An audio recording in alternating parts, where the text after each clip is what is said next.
Hola chicos, ¿cómo están? En el presente video vamos a revisar los procesos de formación de la orina y la micción. Primero comenzaremos hablando de que para que la nefrona lleve a cabo la formación de orina, esta debe de llevar a cabo tres procesos básicos, que son el proceso de filtración glomerular, el proceso de reabsorción tubular y el proceso de secreción tubular. El proceso de filtración glomerular consiste básicamente en que el contenido de la sangre, tales como agua y algunos solutos pequeños, se mueven desde los capilares glomerulares, ¿sí?, hacia la cápsula de Bowman y posteriormente pues hacia el sistema tubular. Cabe mencionar que este proceso de filtración glomerular va a estar llevándose a cabo en el corpúsculo renal o cuerpo de la nefrona, mientras que en el caso del proceso de reabsorción tubular y secreción tubular se lleva a cabo en el sistema tubular de la nefrona, es decir, a lo largo del túbulo contorneado proximal, el asa de Helen y el túbulo contorneado distal.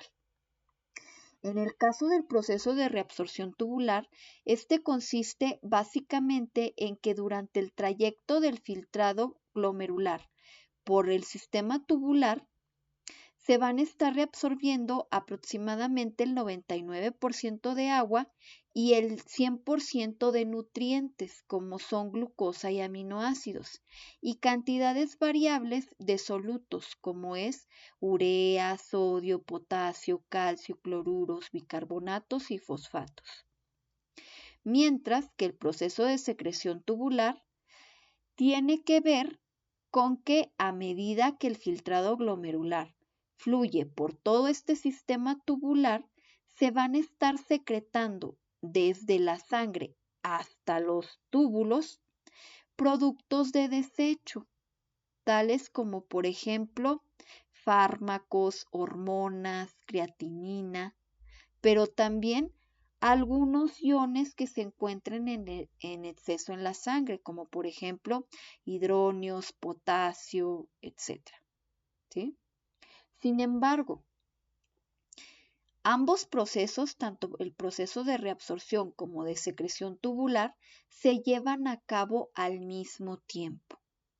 También es importante mencionar que todas estas moléculas que se están moviendo desde la sangre hasta la luz del túbulo renal suelen moverse en contra de su gradiente de concentración.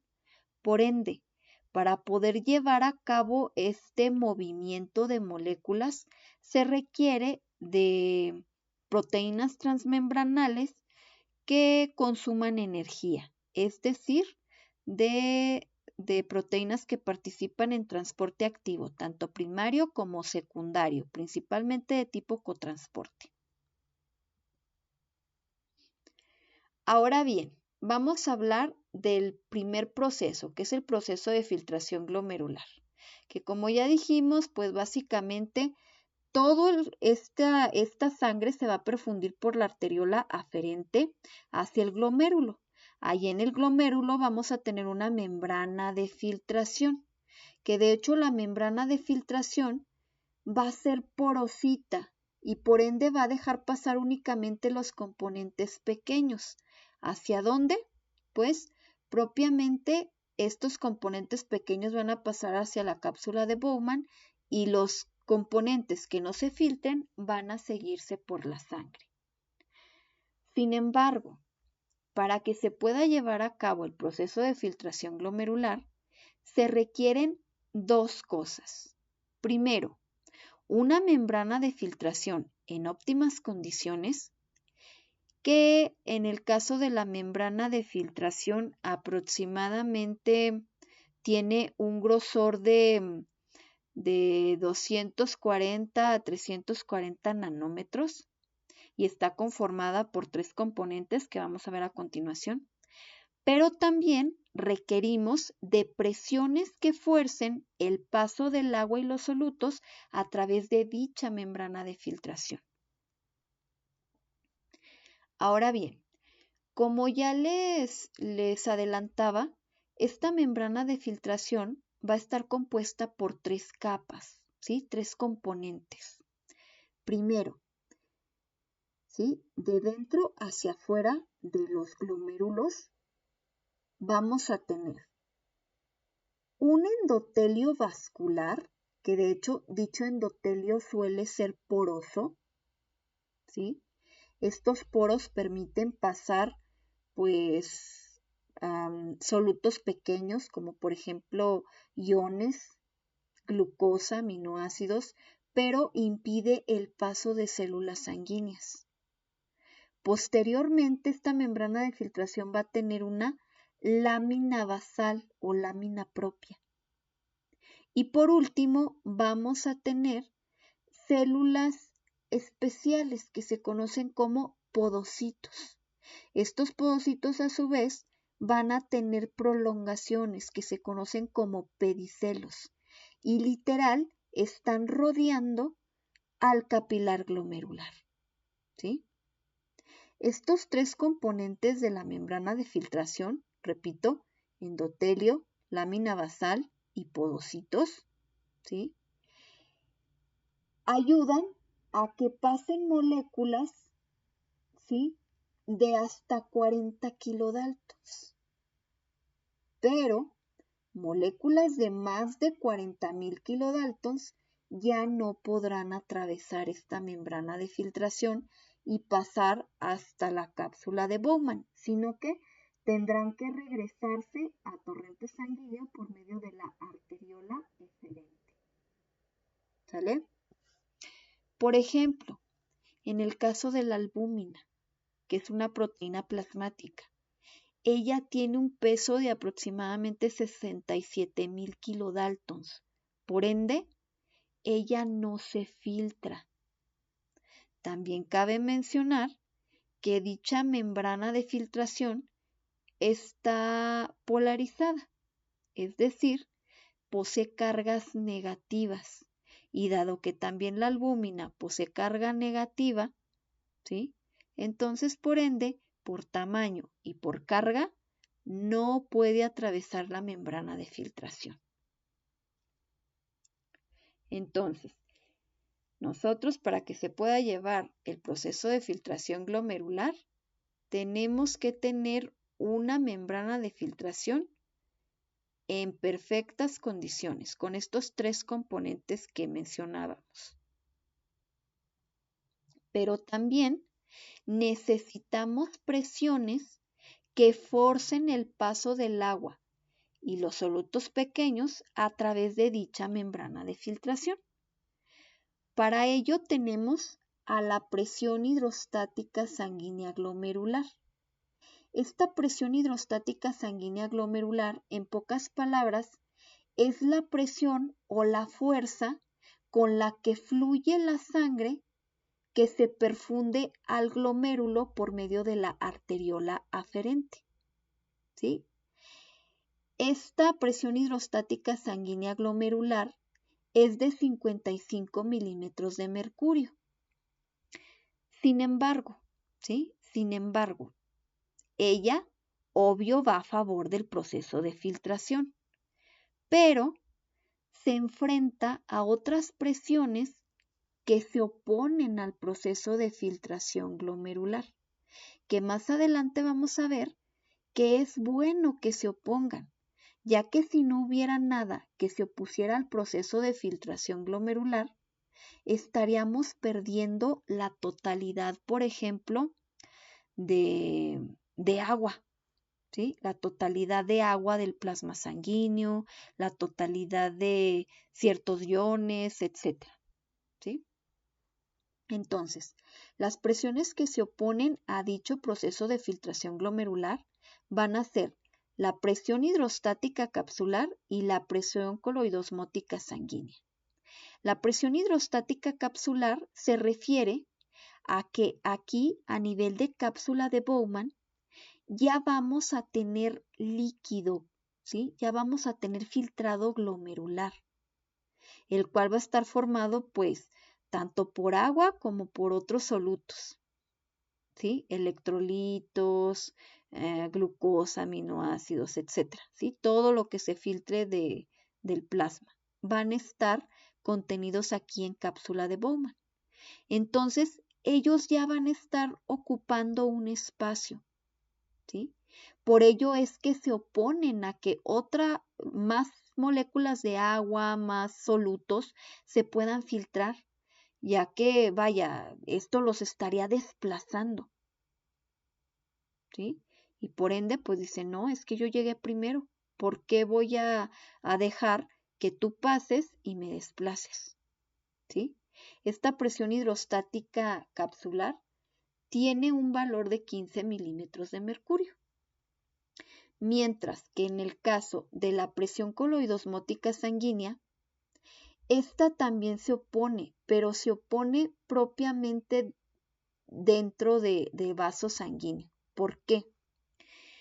Recordemos, yo mencionaba que las proteínas plasmáticas no se filtran porque estas suelen, principalmente la albúmina, porque esta pues suele ser más grande y suele tener carga negativa. Entonces, por ende, por tamaño y carga no se filtra.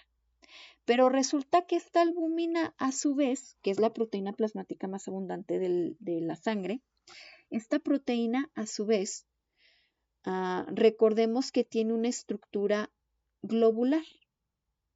Por ende, atrae hacia sí misma moléculas de agua.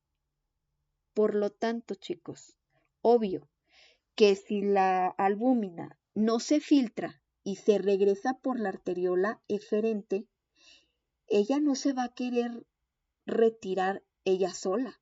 No, con ella se va a llevar moléculas de agua, impidiendo de esta forma que el agua, que es el solvente, ¿sí?, pueda filtrarse hasta llegar a la cápsula de Bowman. Y de hecho, si el agua estuviera solita, es decir, si no hubiera proteínas plasmáticas que la retuvieran, el agua tendería a filtrarse por completo y no regresaría nada de dicha agua por medio de la arteriola eferente, sino que nos tendríamos que esperar a que se diera el proceso de reabsorción a nivel de túbulo contorneado proximal. Sin embargo, ya sabemos que eso no sucede gracias a que la albúmina y otras proteínas plasmáticas que no se filtran ejercen una presión coloidosmótica sanguínea para atraer al agua. Y por ende se están oponiendo a la filtración de dicha agua. Esta presión coloidosmótica sanguínea tiene un valor de 30 milímetros de mercurio. Si nosotros sumamos las presiones que van en contra, ¿sí?, es decir, la presión hidrostática capsular más la presión coloidosmótica sanguínea, tenemos que 15 más 30 dan 45. Ellas se oponen, por ende, se las vamos a restar a la presión hidrostática sanguínea glomerular, que como dijimos, ella sí va a favor del proceso de filtración.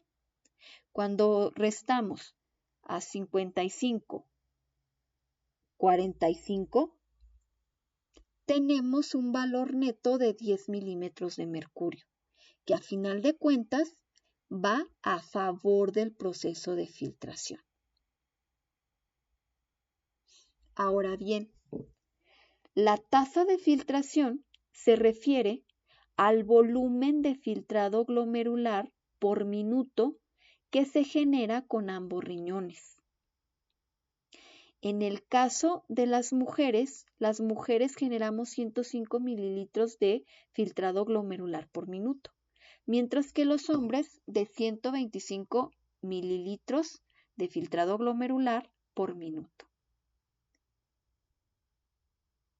Sin embargo, es importante mencionar que los hombres van a generar un mayor volumen de filtrado glomerular por minuto porque ellos tienden a tener mayor volumen de sangre en su cuerpo, ¿sí?, dada su corpulencia, versus una mujer. De ahí por eso que uno produzca más y otro produzca menos. Hablando del filtrado glomerular total que se genera en un día. Pues en un día una mujer va a generar hasta 150 litros, ¿sí?, de dicho filtrado glomerular, mientras que en el caso del hombre, 180 litros de filtrado glomerular. En el caso del hombre, por ejemplo, un hombre en promedio, no sé, por poner un ejemplo, digamos que tiene 5 litros, ¿sí? 5 litros de sangre. Estos 5 litros se dividen entre los 180 litros de filtrado glomerular y eso te da el número de veces que va a pasar la totalidad de tu sangre a través de estas nefronas que contiene el riñón para que se filtre, ¿sí? Aproximadamente tenemos pues que va a estar pasando 36 veces la volemia total a través del glomérulo para que se filtre, ¿sí? Ahora bien, dijimos que a nivel de túbulo contorneado proximal, asa de Henle y túbulo contorneado distal, se iba a llevar a cabo al mismo tiempo, durante el paso del filtrado glomerular, el proceso de reabsorción y de secreción tubular. Pues bueno, a nivel de túbulo contorneado proximal, se va a reabsorber el 100% de glucosa y aminoácidos. Pues sí, porque al momento de reabsorberse, estos nutrientes van a regresar a la sangre. Y recordemos, pues el cuerpo no va a desperdiciar nada. A él le interesa retener la glucosa porque a partir de ella va a generar energía en forma de ATP. Y también le interesa retener aminoácidos porque a partir de ellos puede mandarlos al hígado y poder producir nuevas proteínas. También se va a reabsorber del 80 al 89% de bicarbonatos, el 65% de agua, sodio y potasio, aproximadamente el 50% de cloruros y cantidades variables de calcio, magnesio, fósforo, potasio, ¿sí? Sin embargo, también a nivel de túbulo contorneado proximal, se van a estar secretando urea, ácido úrico, creatinina, hidronios, amoníaco y algunos fármacos. A nivel de asa de Henle, el asa de Henle va a reabsorber del 20 al 30% de sodio, potasio, calcio, aproximadamente un 35% de cloruros, 10 a 20% de bicarbonatos y 15% de agua. Pero, ojo, únicamente en la porción descendente, porque resulta que en la porción ascendente no se puede reabsorber agua, ya que la porción ascendente es impermeable al agua. Sin embargo, la porción ascendente es permeable a solutos. O sea, en la porción ascendente no reabsorbemos agua, pero sí sodio, potasio, cloruro, ¿sí? Posteriormente, a nivel de túbulo contorneado distal.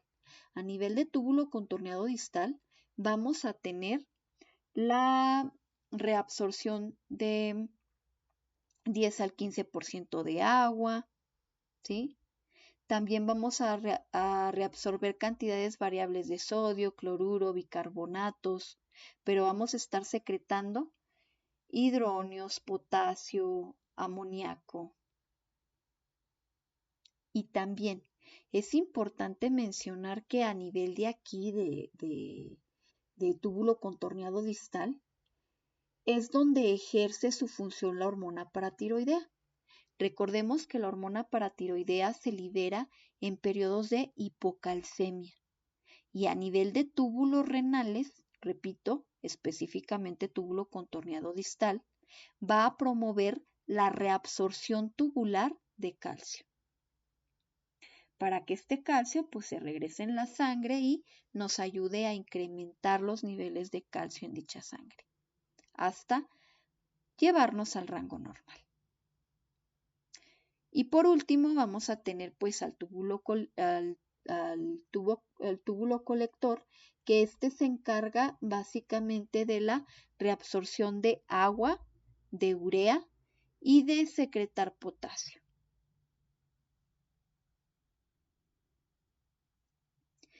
Entonces, por último, vamos a tener que la composición de la orina, que es el producto final del funcionamiento del aparato urinario, va a estar conformada principalmente por agua. De ahí a que tienda a tener una densidad muy parecida al agua. También, esta suele tener contenidos algunos solutos y productos de desecho nitrogenados, entre los cuales vamos a encontrar, en el caso de solutos de iones, cloruro, sodio, potasio, fósforo, amoníaco, calcio, magnesio. En el caso de productos de desecho nitrogenados, urea, creatinina, ácido úrico, urobilina. Pero también va a tener trazas, es decir, muy pequeñas cantidades, por ejemplo, de cetonas, de carbohidratos, etc. Porque la mayoría de ellos suele reabsorberse, como ya vimos, a nivel de túbulo contorneado proximal.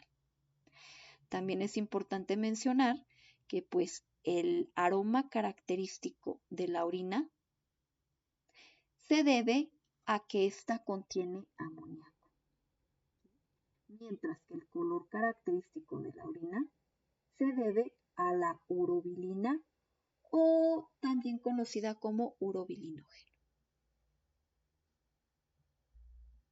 Y bueno, por último, hablaremos del control neural de la micción. ¿Sale? Entonces, aquí tenemos la vejiga, ¿sí? La vejiga urinaria, la cual pues obviamente va a ser la encargada de almacenar la orina que se haya generado por las nefronas. Recordemos que posteriormente esta nefrona que está en el riñoncito va a vertir toda la orina en los túbulos colectores, luego estos darán origen a la pelvis renal, luego a los uréteres y luego los uréteres llevarán dicha orina a la vejiga. Pues bueno, ahí la vejiga es un órgano pero muy distendible, dado que se encuentra formado por músculo liso. Ahora bien, este músculo liso va a estar inervado por neuronas sensitivas, que básicamente conforman lo que se conocen como receptores de estiramiento.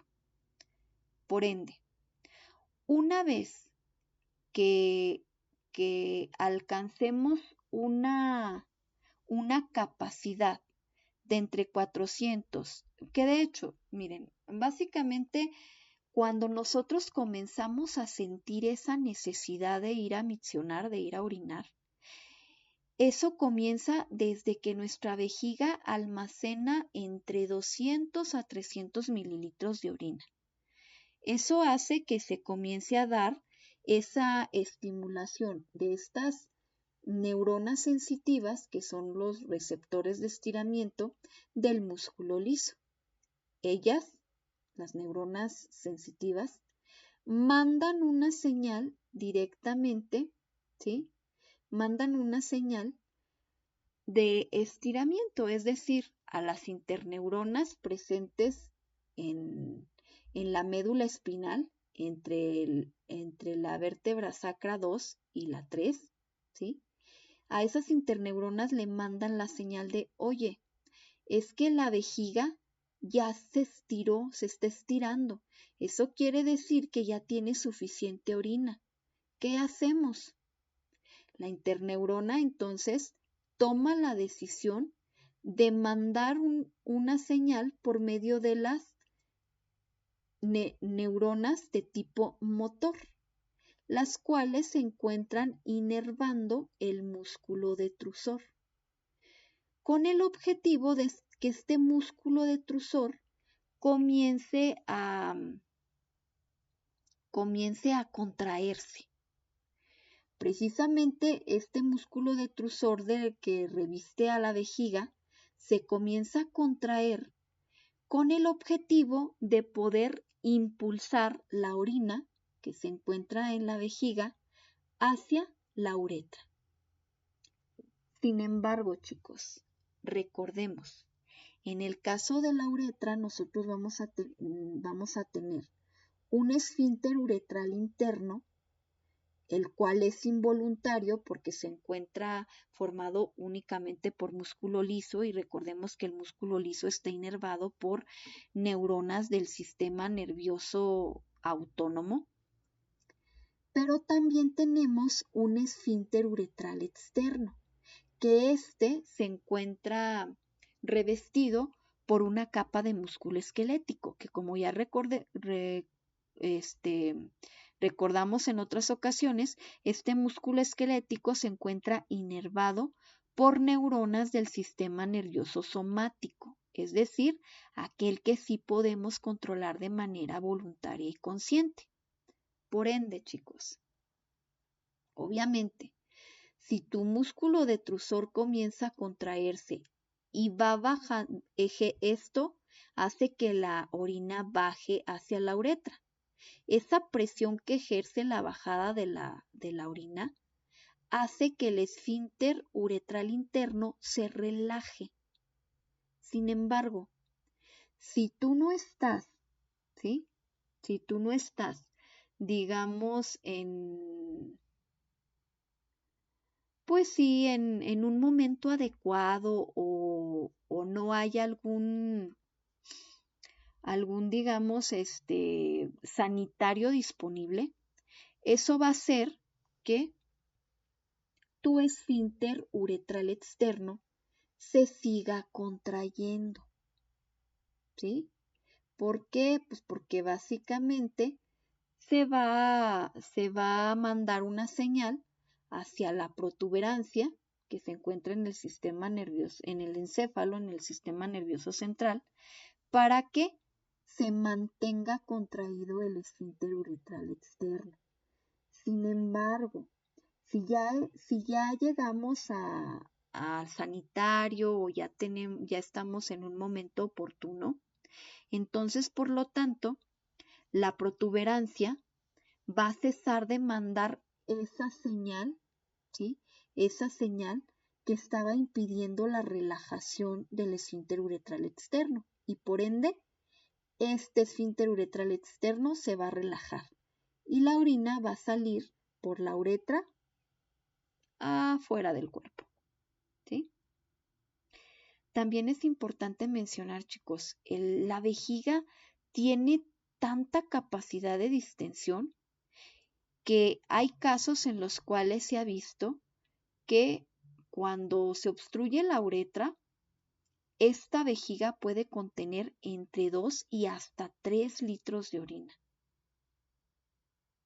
También les menciono que nunca está totalmente vacía la